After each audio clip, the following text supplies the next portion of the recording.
పారసారథి గారు కానీ, ఆనం రామనారాయణ రెడ్డి గారిని కానీ, లేదు ఇంకా నిమ్మల రామానాయుడు గారితో పనిగట్టుకుని జగన్ గారి మీద వ్యక్తిత్వం దాడి చేసే పరిస్థితి ఈ ఇష్యూస్ని డైవర్ట్ చేయడానికైనా, లేకపోతే అసలు ఏమిటి?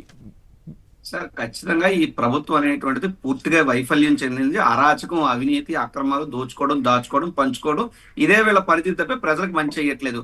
ప్రజలకు మీరు మంచి చేయండి, ఇదిగో మీ ప్రభుత్వం ఈ అక్రమాలకు పాల్పడుతుంది, అవినీతి చేస్తుందని చెప్పి జగన్మోహన్ రెడ్డి గారు మీడియా సమావేశం పెట్టి మాట్లాడగానే వారందరినీ కూడా జగన్మోహన్ రెడ్డి గారు వ్యక్తిగతంగా, అంటే నిజంగా వ్యక్తిగత జీవితం జగన్మోహన్ రెడ్డి గారిది చాలా బాగుంది. ఆయన కుటుంబ పరంగా ఆయన ఎవరికి ఉండే వాళ్ళకు ఉంటాయి. అడిగిన దానికి సమాధానం చెప్పకుండా వంకలేనమ్మ డొంకట్టి ఏడిచినట్టు వీళ్ళ పొద్దున్న లెగిస్తే పనికి మాల మాటలన్నీ మాట్లాడటం అనేటువంటిది చాలా దుర్మార్గం.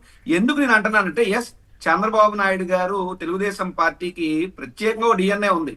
అదేమిటంటే, ఏ నోటితో తిడతారో ఆ నోటితో పొగుడుతారు, ఏ నోటితో చీ అంటారో మళ్ళీ ఆ నోటితోనే కావాలంటారు. ఇది తెలుగుదేశం పార్టీకి ఆది నుంచి వచ్చినటువంటి అలవాటు. సరే, ఈ అలవాట్లు ఏంటంటే చంద్రబాబు నాయుడు గారిని కాస్త కోస్త మించిపోయాడు పవన్ కళ్యాణ్ గారు. ఏ పవన్ కళ్యాణ్ గారు లొకేషన్ తిట్టారో, నా తల్లిని తిట్టించో లొకేషన్ మాట్లాడాడో అదే లొకేషన్ కౌగులించుకుని తిరుగుతున్నాడు ఈరోజు పవన్ కళ్యాణ్. సరే, అది ఆర్నిస్ట్. అంటే రాజకీయం కోసం ఏ స్థాయికైనా తల్లిని తిట్టినోడితో అయినా కలిసి రాజకీయంగా ప్రయాణం చేస్తామని చెప్పడానికి పవన్ కళ్యాణ్ గారు ఒక ఎగ్జాంపుల్ గా ఆంధ్రప్రదేశ్ రాష్ట్ర రాజకీయాలు నిలబడ్డారు. ఇంకో పక్కన చూస్తే ఇప్పుడు ఈ మంత్రులు సోకాళ్ళు పార్థసారథి గారు కానీ, ఆనం రామనారాయణ రెడ్డి గారు కానీ, ఒక రకంగా చెప్పాలంటే ఆనం రామనారాయణ రెడ్డి గారు చాలా సీనియర్. సో అటువంటి వ్యక్తి అనేక సందర్భాల్లో చంద్రబాబు నాయుడు ఏంటి, ఆయన మనస్తత్వం ఏంటి, ఆయన ఎంత ఘోరాతి ఘోరంగా ఉండేవాడు అనేటువంటి విషయాలు పత్రికాముఖంగా మాట్లాడాడు. మళ్ళీ ఈరోజు నిశ్చిగ్గా ఆయన గురించి ఆయనకి భజనలు చేసుకోవాల్సి వస్తుంది. అంటే మంత్రి పదవి కన్నా ముఖ్యమంత్రి పదవి అయితే వచ్చింది కదా ఆనం రామనారాయణ రెడ్డి గారికి లేదా పార్థసారథి గారికి. చెయ్యని మంత్రి పదవులు కాదు కదా, చెయ్యని ఎమ్మెల్యేలు ఎంపీలు కాదు కదా. కాస్త వ్యక్తిత్వం అనేటువంటిది ఉండాలి కదా. తర్వాత తరాలకు మనం ఏమి స్ఫూర్తిగా నిలుస్తున్నాం అనే ఆలోచన పరిజ్ఞానం ఉండాలి కదా. ఆలోచన లేదు, పరిజ్ఞానం లేదు, ఇంకోటి లేదు.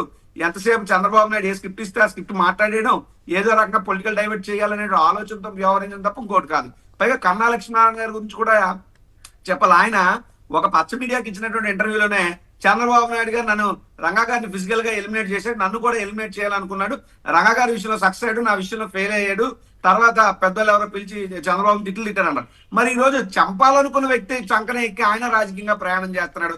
ఒకప్పుడు చంద్రబాబు నాయుడు బీజేపీలో, ఆయన బీజేపీ రాష్ట్ర అధ్యక్షుడు ఉంటుండగా వాడు వీడు అని మాట్లాడితే అలా మాట్లాడుతున్నాడు, అలాగే మాట్లాడుతున్న మనిషి కూడా ఈ రోజు చంద్రబాబును పొగుడుతున్నారు. అంటే ఇంత వయసు వచ్చి, ఇంత రాజకీయంలోకి వచ్చి ఇంకా దేనికి యావ, ఇంకా దేనికి యాస? అంటే మాకైతే వ్యక్తిగతంగా యాసే యువకుడిగా, విద్యార్థిగా నుంచి రాజకీయాల్లో వచ్చి జుగుప్సాకరంగా ఉంది ఈ రాజకీయాలు. మేము ఏ రోజో చెప్పాం, రాజకీయంగా ఉంటే ఇప్పుడు మేమేం పెద్ద పెద్ద పదవులు ఏం చేయలే, ఉంటే జగన్మోహన్ రెడ్డితో, లేకపోతే ప్రాణం పోద్ది అంతే తప్పితే ఇంకో పార్టీకి వెళ్దాం, ఇంకో అట్లా పార్టీ మారితే మారొచ్చు కానీ పూర్తి విరుద్ధంగా ఆత్మను చంపుకొని మాట్లాడడం అనేది రాజకీయాల్లో ప్రజలకు ఏం సంకేతం ఇస్తున్నారు? దిగజారుడుతనానికి నిదర్శనం సార్, ఇది దిగజారుడుతనానికి నిదర్శనం. పార్టీలు మారొచ్చు అని మీరు అంటున్నారు, ఓకే, రాజ్యాంగం ప్రకారం ఆ ఇబ్బంది లేదు, రాజ్యాంగం ప్రకారం. కానీ వ్యక్తిత్వం, విలువలు, విశ్వసనీయత ఉన్నప్పుడు ఇప్పుడు జగన్మోహన్ రెడ్డి గారు ఎవరికైనా ఏమైనా అన్యాయం చేశాడా? అందరికీ పదవులు ఇచ్చి కూర్చోబెట్టాడు, అందరికీ అధికారాలు ఇచ్చాడు, అందరికీ ప్రజాసేవ చేయమని అవకాశం ఇచ్చారు. అయినా సరే అత్యాస అవనివ్వండి, ఇంకోటి అవనివ్వండి, వెళ్ళారు. పోనీ ఎన్నోళ్ళు అధికారంలో అనుభవించు, తప్పులేదు.